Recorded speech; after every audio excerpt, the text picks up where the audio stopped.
जहां देव माता अदिति जी भगवान से विनय कर रहे हैं और सामने चतुर्भुज भगवान श्रीहरि विराजमान है। विनय पूर्ण हुई। भगवान ने कहा, माता मैं जानता हूं कि आप किस उद्देश्य से पयोव्रत किया। आप यही चाहते हैं ना कि बलि से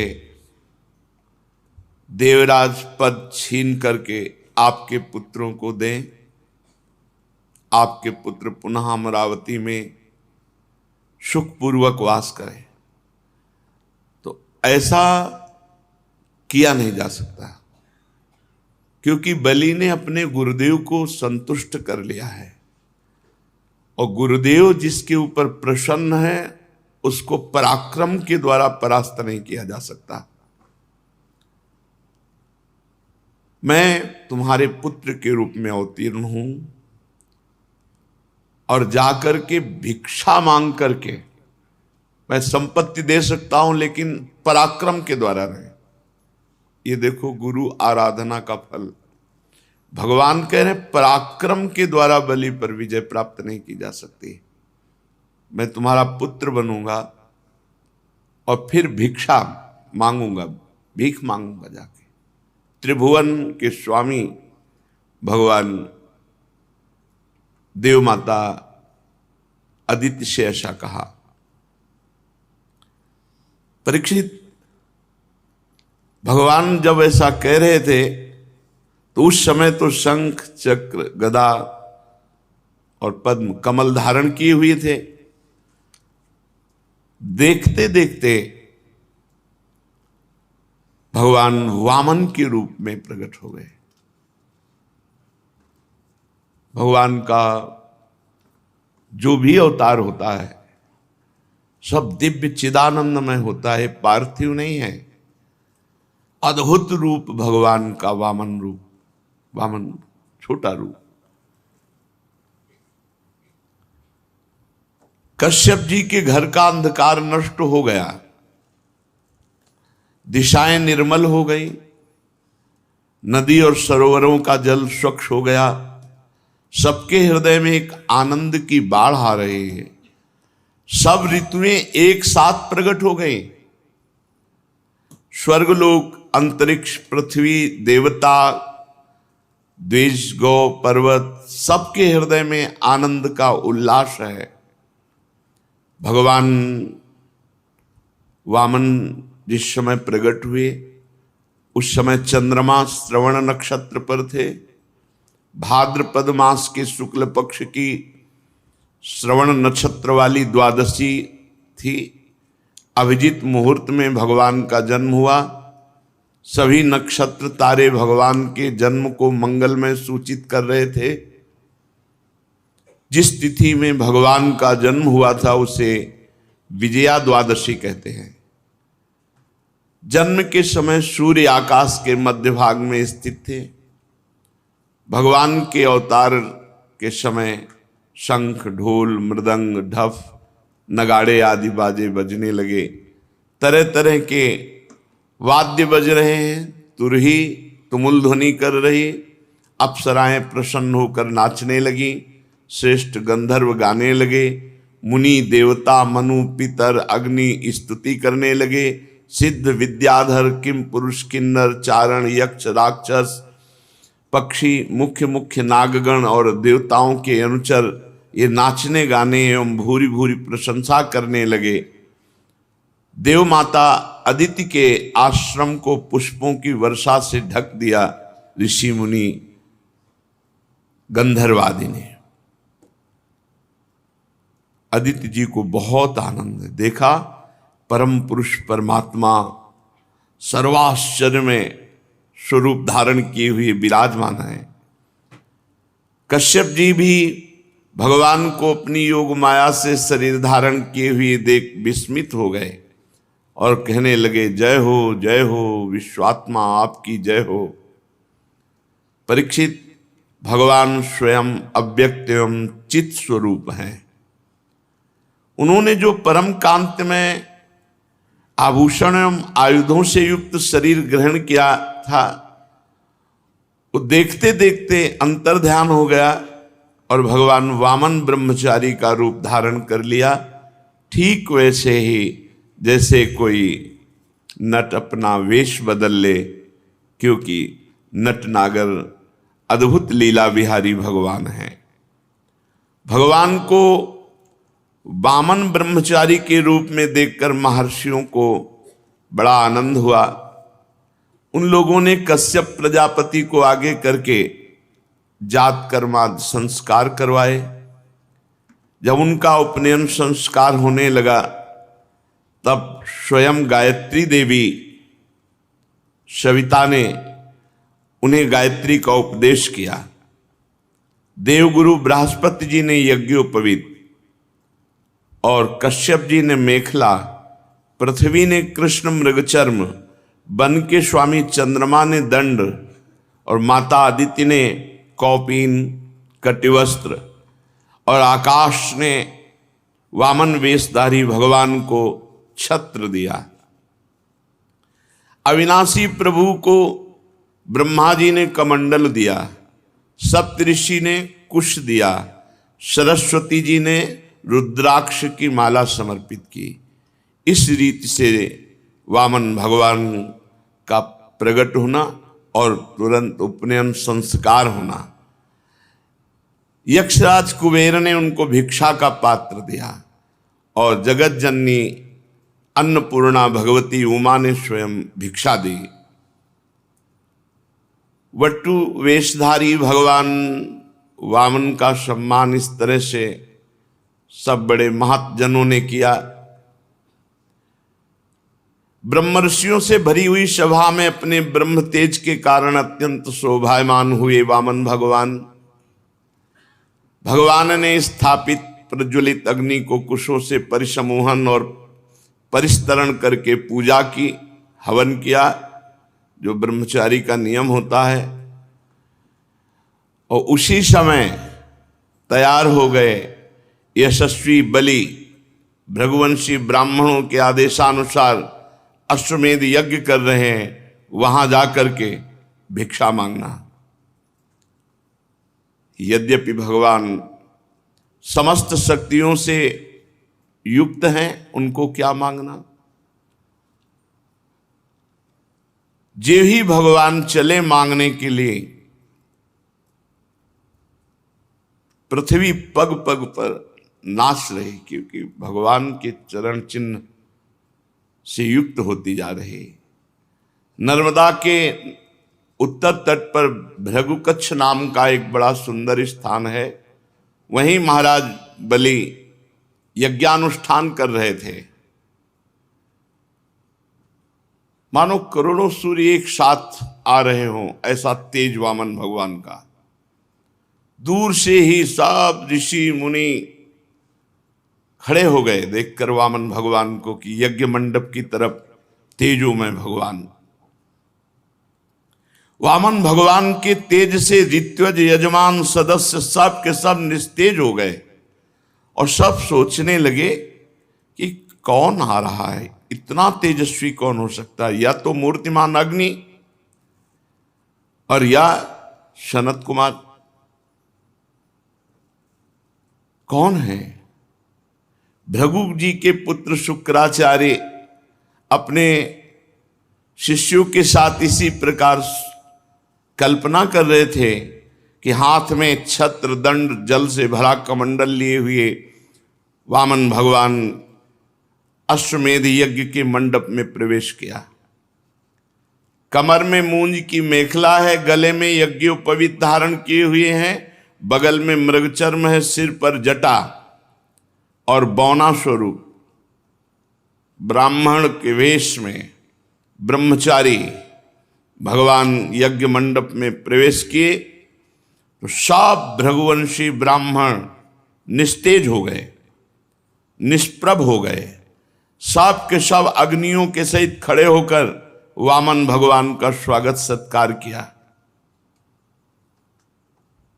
भगवान के लघु रूप वैसे ही अंग प्रत्यंग बड़े दर्शनीय, सब लुभायमान हो रहे हैं। बलि का हृदय तो नाच पड़ा कि हमारी यज्ञ पूर्ण हो गई। एक उत्तम आसन दिया और वामन भगवान से विनय की, विराजो।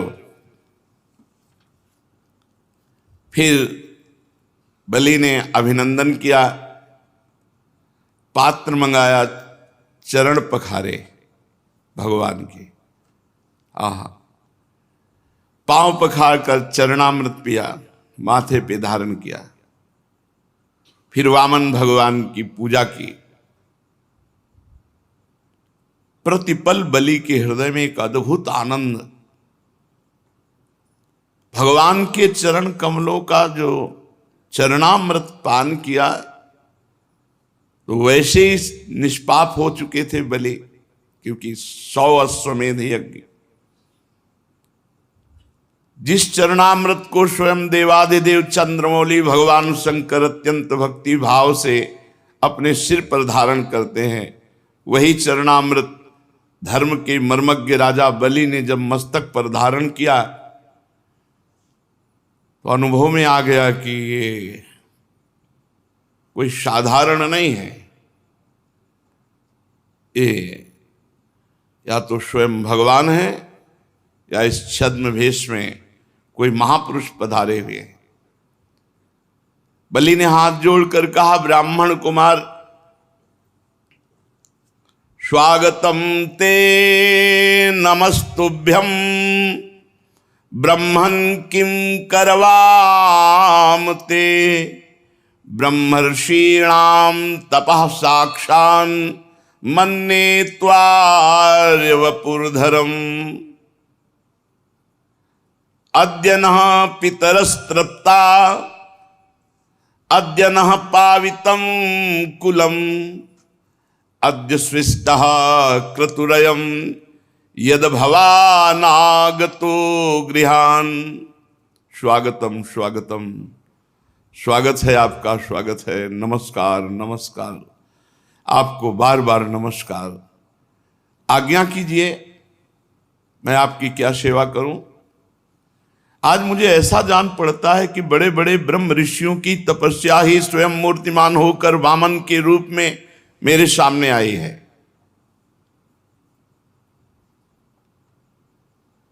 आज मैं धन्य हो गया, आप यहां पधारे।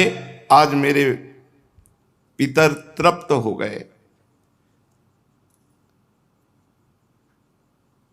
आज मेरा कुल वंश पवित्र हो गया। आज मेरा यज्ञ सफल हो गया। हे वामन ब्राह्मण कुमार, पता नहीं आपके पांव पखारने से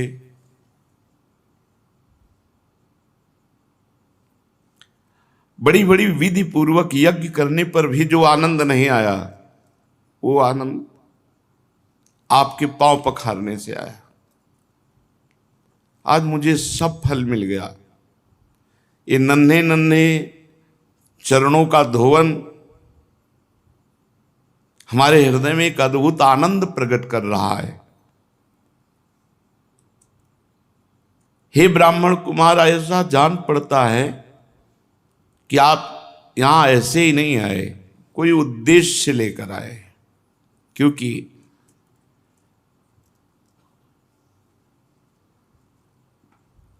आपके चेहरे से पता चलता है कि आप कुछ मांगना चाहते हैं, कुछ उद्देश्य लेकर आए। पूज्य ब्रह्मचारी, आप जो आज्ञा करेंगे उसकी पूर्ति होगी। गाय, सोना, सामग्री, सुसज्जित घर, पवित्र अन्न, पीने की वस्तु, विवाह योग्य ब्राह्मण की कन्या, संपत्ति से भरे हुए गांव, नगर, राज्य, जो चाहे वो ले लीजिए। अवश्य ही मैं आपको दूंगा, क्योंकि आज मेरा परम मंगलमय है। आप पधारे, इससे परम मंगल। आप जो चाहे। राजा बलि के वचन धर्म भाव से भरे, बड़े मधुर थे। उन्हें सुनकर भगवान वामन प्रसन्न मुद्रा में अभिनंदन करते हुए कहा, राजन, आपने जो कहा कि ये वस्तुएं, तो ये आपके कुल परंपरा के अनुरूप है, धर्म भाव से परिपूर्ण है, यश को बढ़ाने वाला है, परलोक में हितकारी है।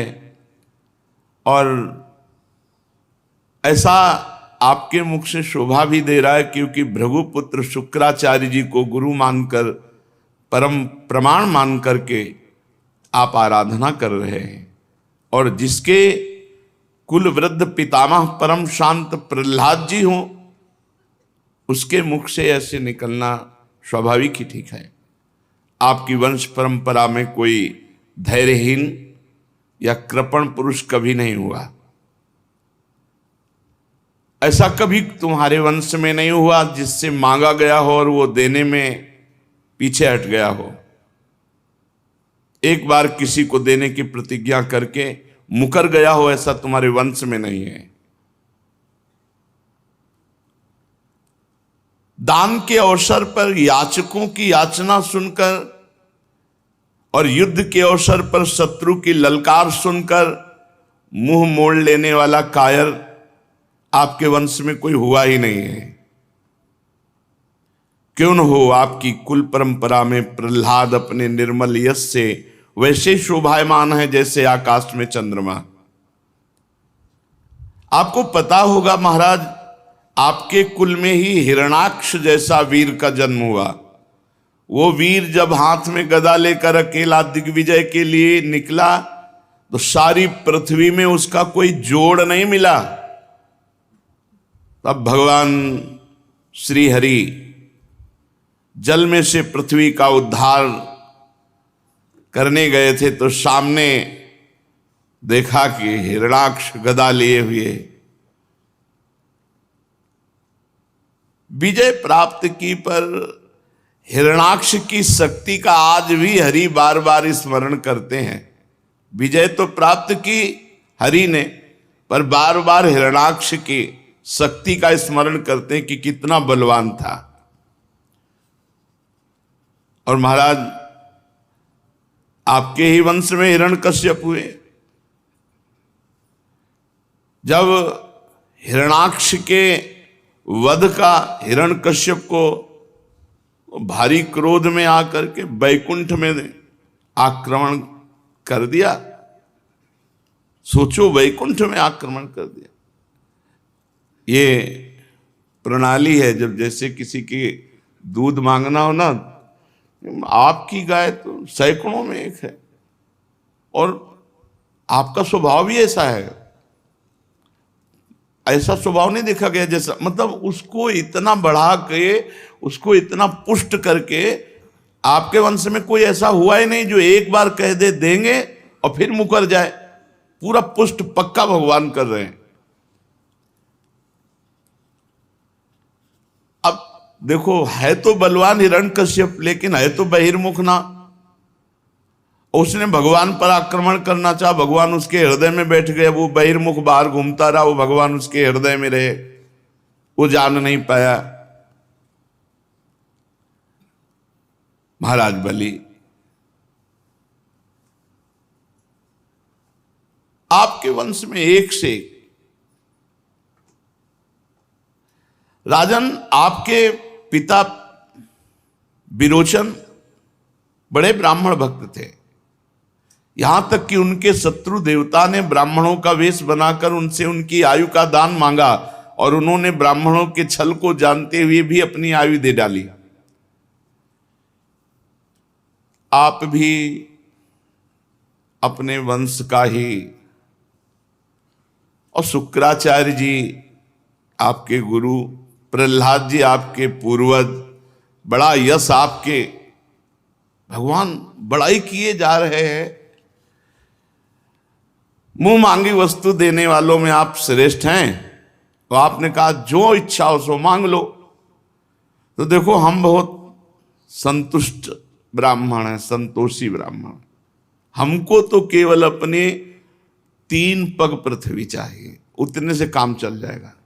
3 पग पृथ्वी वो थोड़ी सी है, अपने पैरों से हम 3 डग केवल नापेंगे, उतनी पृथ्वी दे दो। बहुत जोर से सब सभा और बलि जी भी हंस दिए, बोले ब्राह्मण कुमार तुम किससे बात कर रहे हो? त्रिभुवनपति से बात कर रहे हो। तुम वैसे जब बात करते तो लगता है ज्ञानियों में श्रेष्ठ कोई बात कर रहा है, पर अभी बच्चे हो तुम। फिर तुमसे कह रहा हूं, नगर का नगर मांग लो, राज्य का राज्य मांग लो। तुम अभी समझ नहीं पा रहे हो कि तुम क्या मांग रहे हो। महाराज बलि से 3 डग केवल भूमि। अरे मैं तीनों लोकों का एकमात्र अधिपति हूं, द्वीप का द्वीप दे सकता हूं। जम्बू द्वीप मांग लो, पूरा द्वीप दे दूं। मैं बहुत प्रसन्न हूं और तुम मुझसे 3 डग भूमि केवल। ब्रह्मचारी, मेरा एक स्वभाव है, मेरे यहां जो मांगने आ गया उसको कभी जीवन में दूसरी जगह मांगना ना पड़े, इतना मांग लो। भगवान ने कहा राजन, अगर असंतोष हो जाए तो ये पूरा विश्व ब्रह्मांड एक आदमी को दे दिया जाए तो भी तृप्त नहीं होगा, और संतोष हो जाए तो थोड़े में भी आनंद रहता है। देखो हम हैं संतोषी, आपको देना है तो 3 पग भूमि केवल, बस, मुझे और कुछ नहीं। मैं संतुष्ट हूं 3 पग पृथ्वी में। जो कुछ संतोष से जीवन व्यतीत करने पर आनंद मिलता है ना, वो असंतोषी को कभी नहीं मिल सकता। असंतोषी का हृदय जलता रहता है और संतोषी का हृदय शांत शीतल रहता है। असंतोषी जन्म मृत्यु के चक्कर में पड़ता है और संतोषी मोक्ष। वैसे तो स्वयं प्राप्त वस्तु से जो संतुष्ट रहता है उसका भजन तेज कभी नष्ट नहीं होता और वो सहज में मोक्ष पदवी पर आरूढ़ होता है। कोई इच्छा नहीं, आकाश वृत्ति से स्वयं जो आए उसी से, न मांगना न कोई उपाय करना। पर हम आए हैं तुम्हारे यहां मांगने, इसीलिए मैं अपनी बात पे डटा हूं कि केवल 3 पग भूमि का आप दान कीजिए। भगवान जब अपनी बात पर डटे हैं तो राजा बलि ने कहा चलो, जिसमें तुम्हें प्रसन्नता हो उतना ही कर लो। 3 पग पृथ्वी चाहिए। जलपात्र उठाया, मैं संकल्प करता हूं। शुक्राचार्य जी सब कुछ जान गए कि अरे वामन रूप में तो स्वयं भगवान है और राजा बलि को त्रिभुवन से, जो त्रिभुवनपति पद है, उससे हटाने की ये लीला है। शुक्राचार्य जी ने कहा विरोचन कुमार बलि, सावधान, संकल्प मत करना।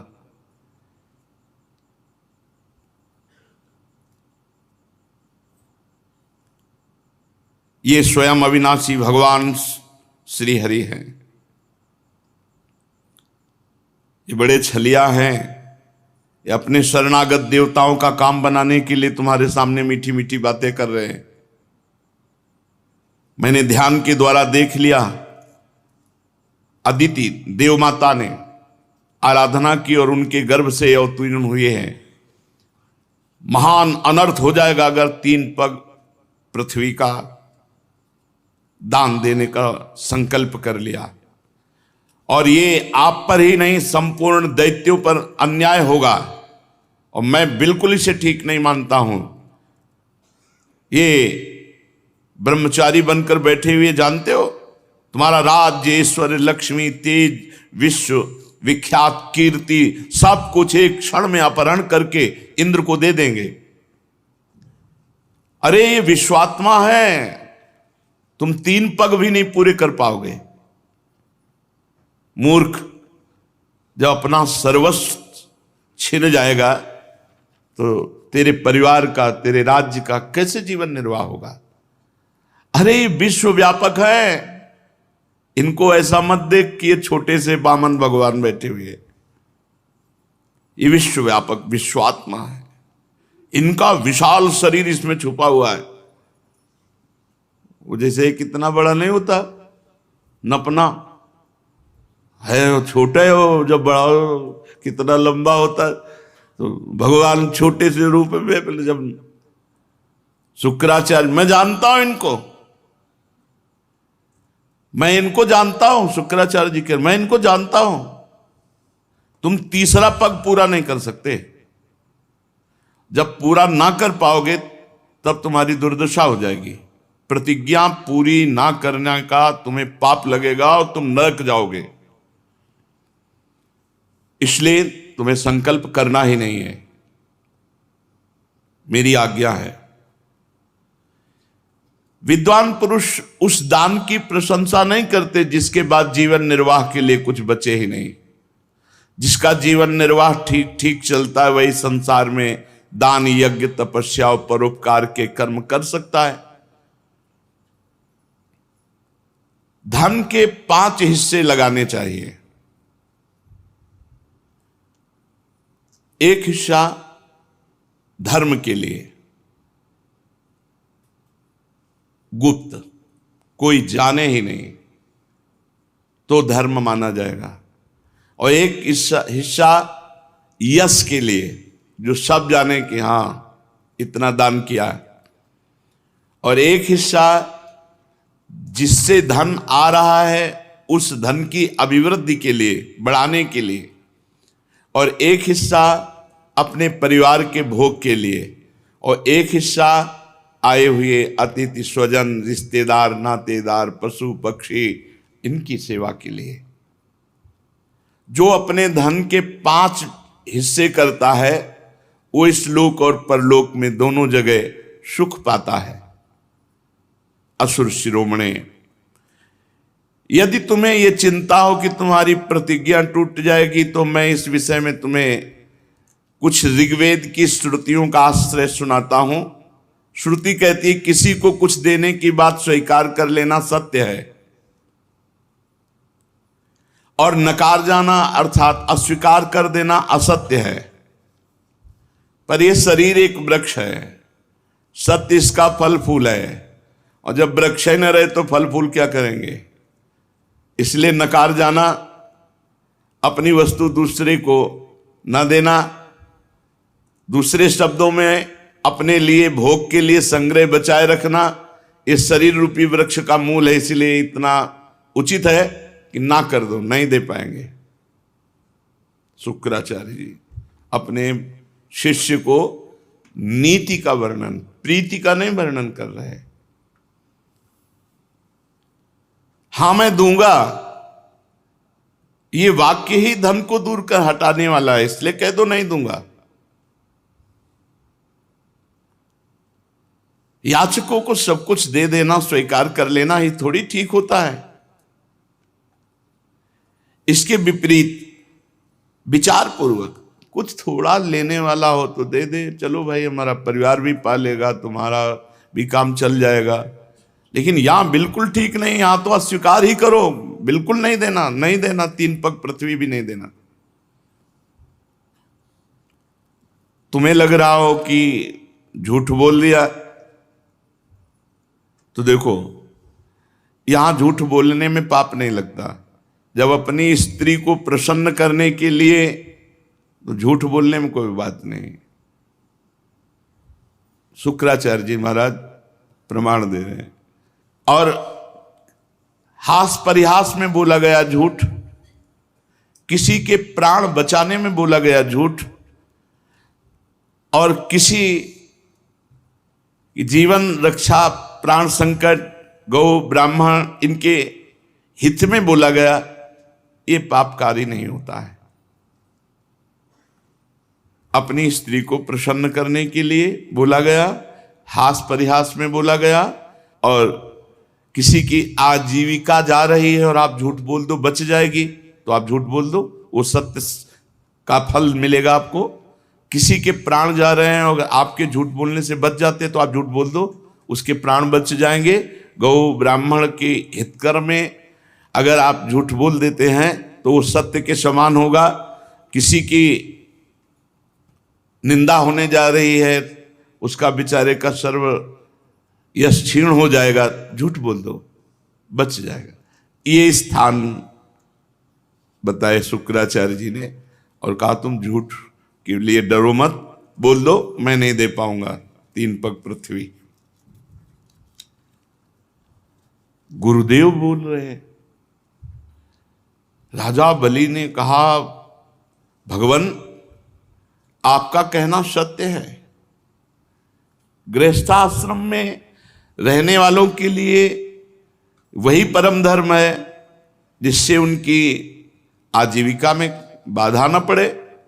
परंतु गुरुदेव मैं प्रहलाद जी का पौत्र हूं।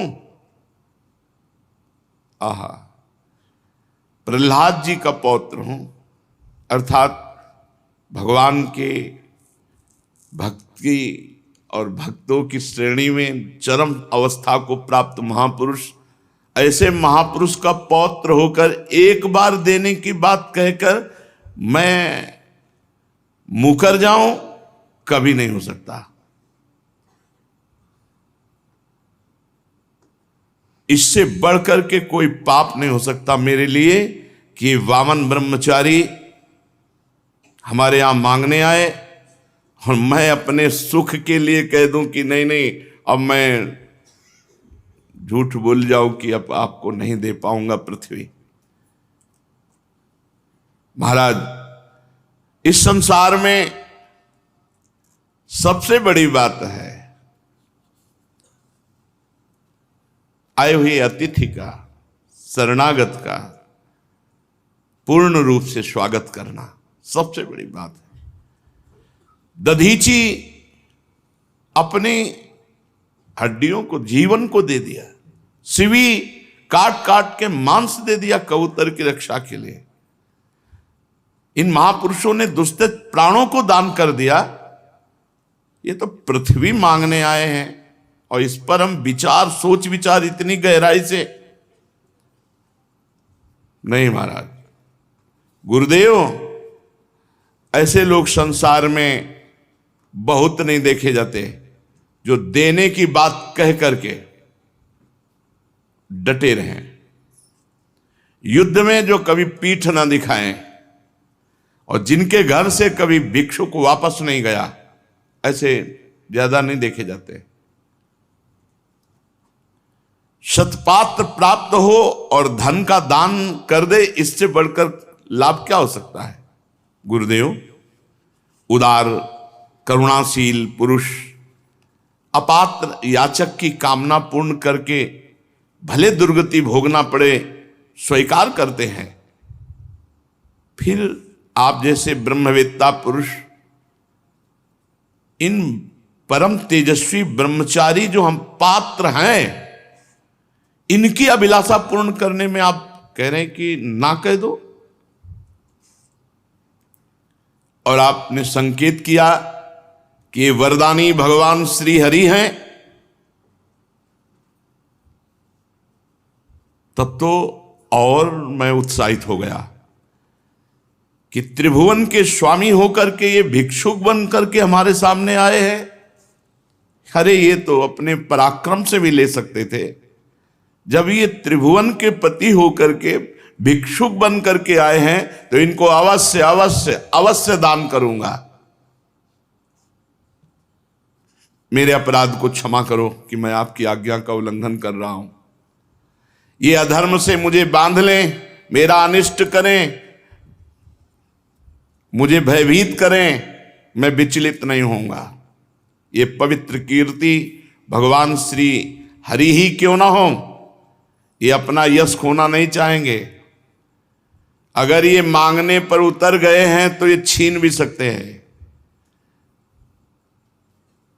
और अगर कोई दूसरा हमसे छल करना चाहे तो ये समझ लो मैं आपकी कृपा से इतना बलशाली हूं कि मेरे बाण की चोट खाकर सदा के लिए वो सो जाएगा।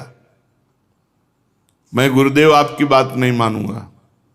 शुक्राचार्य जी ने देखा कि शिष्य तो अश्रद्धालु हो गया, हमारी बातें ही नहीं मान रहा और ऋग्वेद और हर वेद के उपदेश दे रहे हैं। संकल्प बाद में हुआ, साप पहले मिला। यत तज्ञ विस्मय परिणामे अमृतोपमम। ये बात ध्यान रखो, सतमार्ग में शुरुआत में जे भी चलोगे तो विपरीतता आ जाएगी।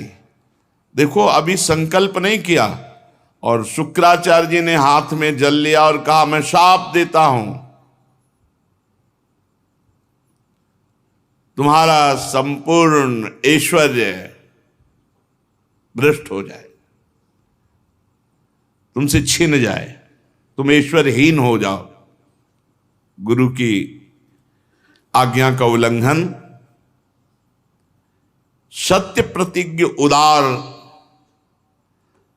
इस साप के योग्य नहीं थे महाराज बलि, कोई अपराध नहीं था। शुक्राचार्य जी ने कहा मूर्ख, अज्ञानी, तू अपने को बड़ा ज्ञानी मानता है, तू मेरी उपेक्षा करके गर्व कर रहा है, बार बार मेरी आज्ञा का उल्लंघन कर रहा है, इसलिए जा शीघ्र तू अपने ऐश्वर्य को खो दे, लक्ष्मी खो दे। राजा बलि बड़े महात्मा स्वभाव के थे, गुरुदेव का शाप सिर पर स्वीकार किया और दंडवत की, पर वो इस बात में नहीं डिगे 3 पग पृथ्वी देने के लिए। वामन भगवान की विधि पूर्वक पूजा के हाथ में जल लेकर 3 पग भूमि का संकल्प कर दिया। उसी समय राजा बलि की पत्नी विंध्यावली, जो मोतियों के गहनों से सुसज्जित थी, वहां आई और अपने हाथों से वामन भगवान के चरण पखारने के लिए जल से भरा हुआ स्वर्ण का कलश ला कर दिया। बलि ने पुनः दोबारा भगवान के चरण धोए और चरणों का वह विश्व पावन जल अपने सिर पर चढ़ाया। देवता लोग ये देख करके, सौभाग्य इतना बलि का देख के कि हमको राज्य तो मिलेगा ही अब, क्योंकि भगवान ने ठान लिया है, लेकिन जो बलि को मिल रहा है वो मुझे नहीं मिला, बलि आगे ही रहेंगे। देवता लोग पुष्पांजलि बलि के ऊपर चढ़ाने लगे कि धन्य है राजा बलि, तुम्हारा अलौकिक कार्य धन्य है। अब जे ही संकल्प हो गया तो बड़ी अद्भुत घटना घटी। यज्ञ मंडप के बाहर एक चरण जे ही बढ़ा तो बस बढ़ते ही चला गया। सब आश्चर्यचकित, वामन भगवान का पृथ्वी, आकाश, दिशाएं, स्वर्ग, पाताल, समुद्र, पशु पक्षी, मनुष्य, देवता, ऋषि सब समाते चले जा रहे हैं। भगवान का चरण बढ़ता चला जा रहा है। सब ऋषि मुनि आश्चर्यचकित है। इतना बड़ा भगवान का रूप हो गया कि चरण तल में रसातल, चरणों में पृथ्वी, पिंडलियों में पर्वत, घुटनों में पक्षी, जांघों में मरुदगण, बढ़ता भगवान के विशाल स्वरूप का कौन वर्णन करे। सर्वात्मा भगवान संपूर्ण जगत को नाप लिया। भगवान का उसी समय सुदर्शन चक्र गरजते हुए, भयंकर टंकार करने वाला सारंग धनुष, पांचजन्य शंख, कौमोद की गदा, 100 चंद्राकार चिन्हों वाली ढाल, विद्याधर नाम की तलवार, अक्षय बाणों से भरे 2 तरकस, लोकपालों के सहित भगवान के सुनंद आदि पार्षदगण ये सब उपस्थित हो गए।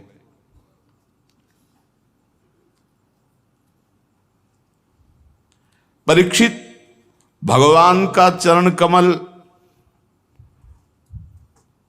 ये जब ब्रह्मलोक पहुंचा, यहां से बढ़ता हुआ ब्रह्मलोक, ब्रह्मा जी ने देखा, अरे ये तो श्री भगवान का श्री चरण है। तो नख चंद्र की छटा से सत्यलोक फीका पड़ गया। भगवान के चरणों की नख कांति से ब्रह्मलोक फीका पड़ गया। स्वयं ब्रह्मा उस प्रकाश में डूब गए। मरीच आदि ऋषि, सनंदन आदि नैष्ठिक ब्रह्मचारी, बड़े बड़े योगी भगवान के चरण कमल की अगवानी की। वेद उपवेद नियम यम तर्क इतिहास वेदांग पुराण सहित ये सब मूर्तिमान होकर वहां भगवान के चरणों की आराधना। योग रूप वायु से ज्ञानाग्नि को प्रज्वलित करके कर्ममल को भस्म कर डाला, वो सब महात्मा वहां विराजमान भगवान के चरण कमल की वंदना की। इसी चरण कमल के स्मरण की महिमा से सब कर्मों के द्वारा प्राप्त न होने वाले ब्रह्मधाम की जो प्राप्ति की महापुरुषों ने, वो सब चरण की वंदना कर रहे हैं। अगवानी करने के बाद विश्वरूप भगवान के चरण का अर्घपाद्य से पूजन कर प्रक्षालन किया। पूजा करके बड़े प्रेम और भक्ति से भगवान की स्तुति की।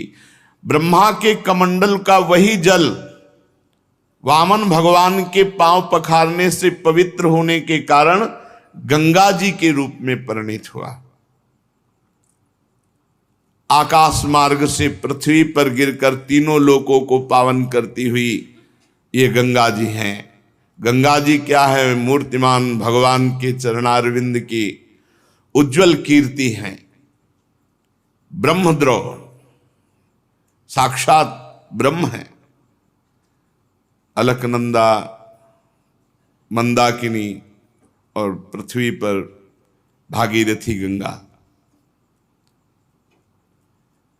भगवान ने अपने स्वरूप को छोटा किया, विभूतियां समेटी। तब ब्रह्मा आदि लोकपालों ने अपने अनुचरों के साथ बड़े आदर भाव से भगवान की स्तुति की। ऋक्षराज जाम्बवान जी जिस समय भगवान नाप रहे थे, उस समय मन के समान वेग से दौड़कर सब दिशाओं में भेरी बजा बजा कर भगवान की मंगल में विजय घोषणा।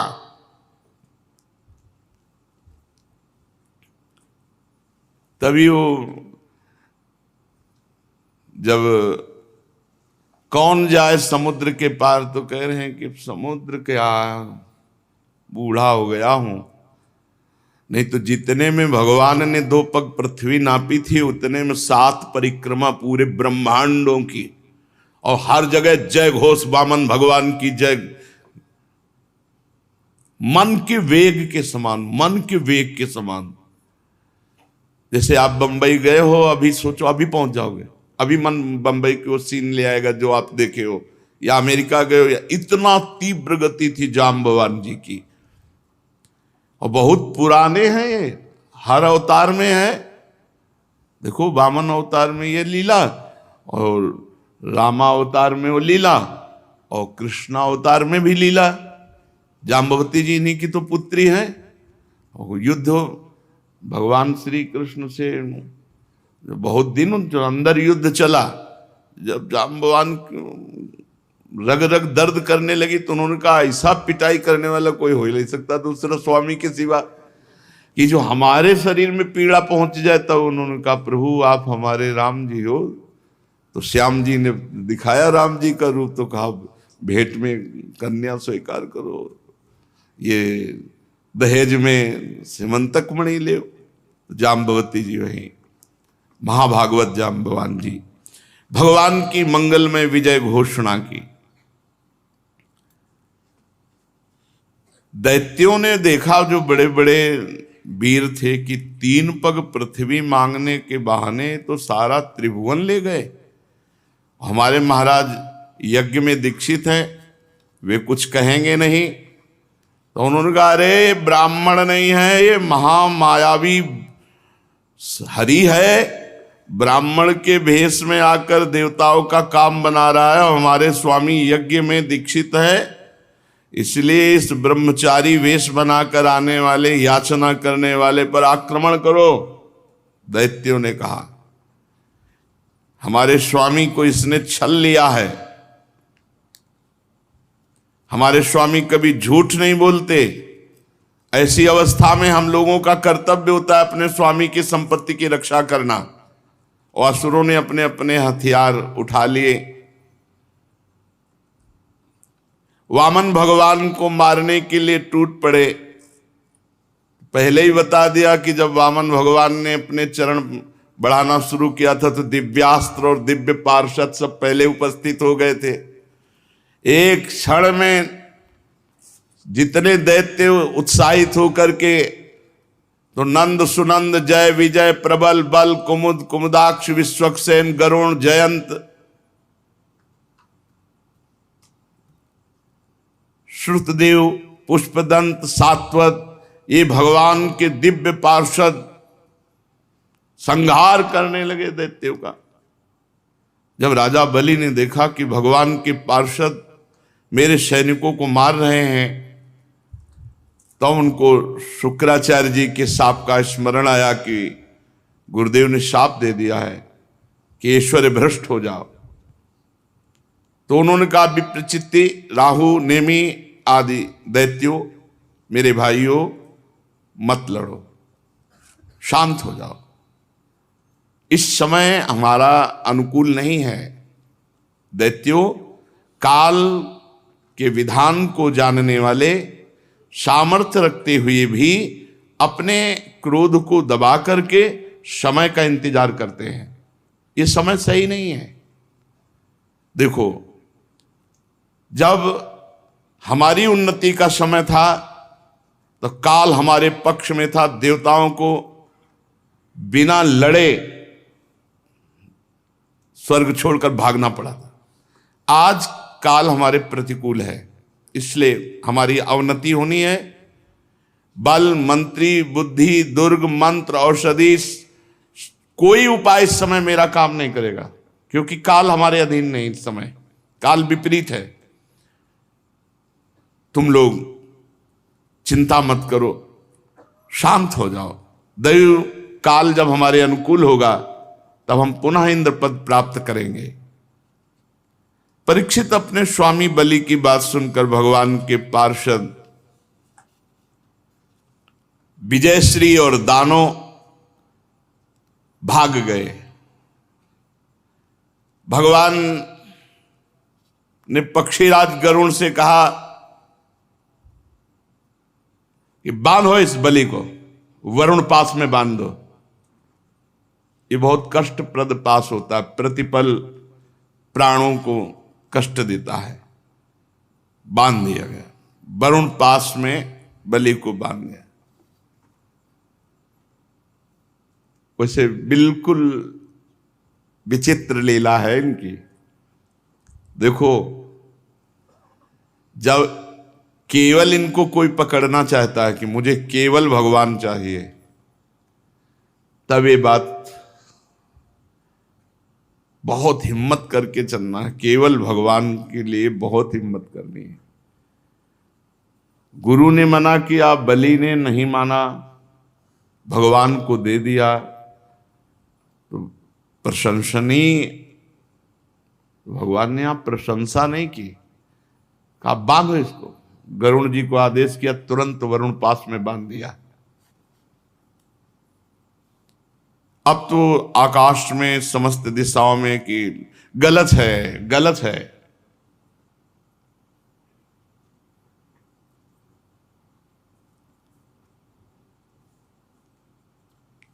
क्योंकि जिसने सर्वस्व अर्पित कर दिया, अब क्या है? अभी अहंकार देखना है कि देने का अहंकार है क्या? ये जगत गुरु हैं। ऐसे वरुण पास में बहुत कष्ट,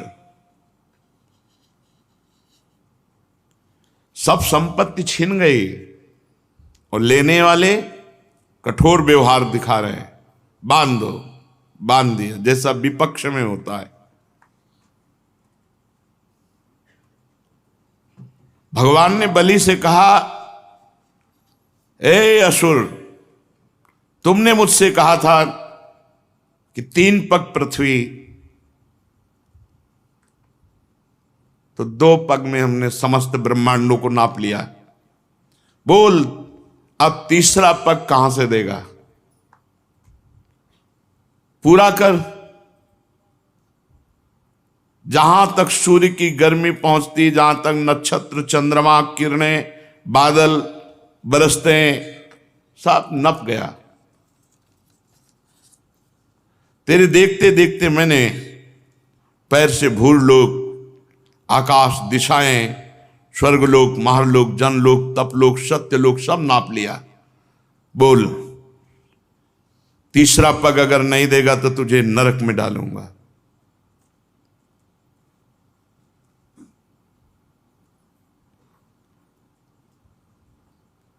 यही संभाले तो संभल सकता है,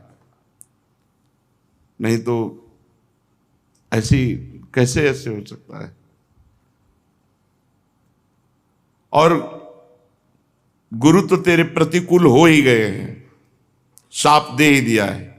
अब अवश्य अवश्य तुम नरक जाओगे। जो दान देने की बात करके मुकर जाता है, धोखा देता है, उसके सारे पुण्य नष्ट हो जाते हैं, उसे नरक में गिरना पड़ता है। तुझे बड़ा घमंड था, मैं त्रिभुवनपति हूं, मैं बड़ा दानी हूं, मैं दूंगा, ऐसा कह के, और फिर दे नहीं पाया। अब तीसरा पग पूरा करने तुझे नरक भोगना पड़ेगा। महाराज बलि ने कहा,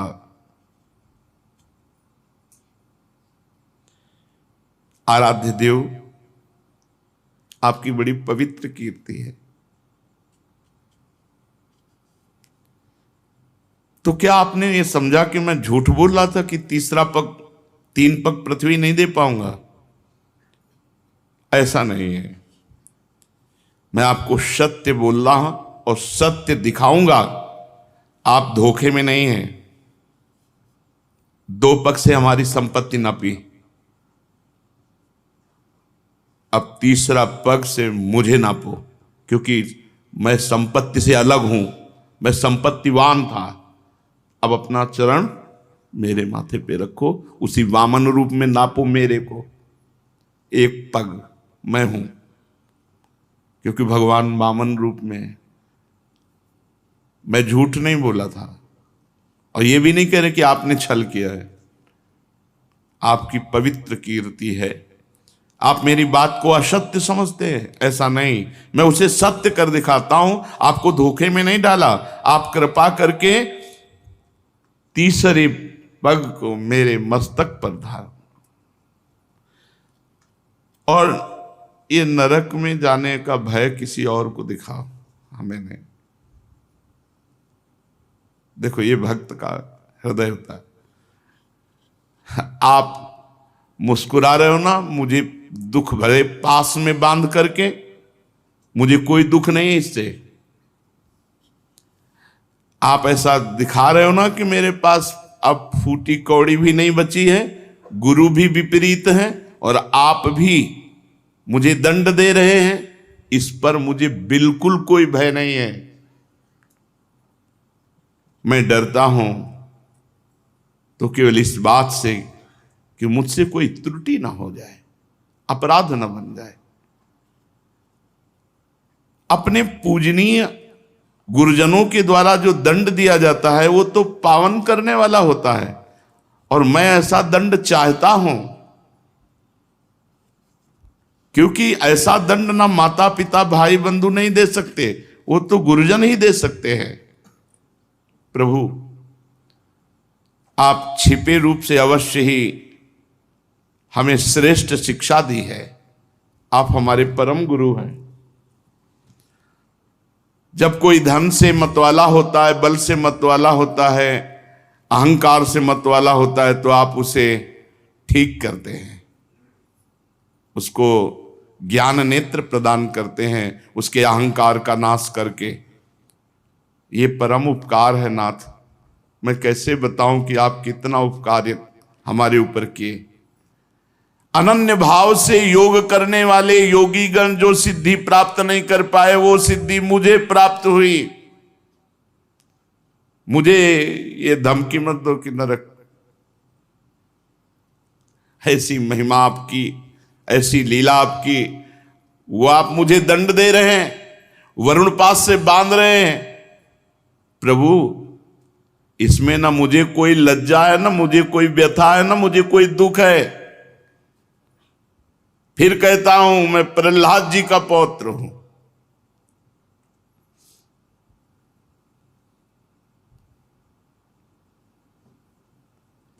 कितना कष्ट दिया गया प्रहलाद जी को, लेकिन अपनी निष्ठा से विचलित नहीं हुए।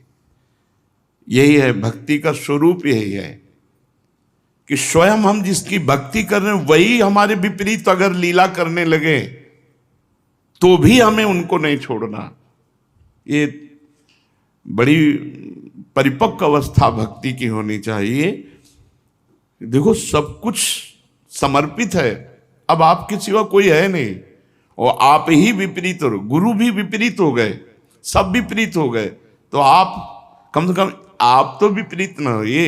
लेकिन आखिरी हद की बात है कि आप भी विपरीतता दिखा रहे हो, कह रहे हैं तुझे पक्का नरक मिलेगा, और गरुड़ जी से कह के वरुण पास में बंधवा दिया, और कहां तीसरा पग पूरा करेगा, बड़ा दानी बनता है। ऐसा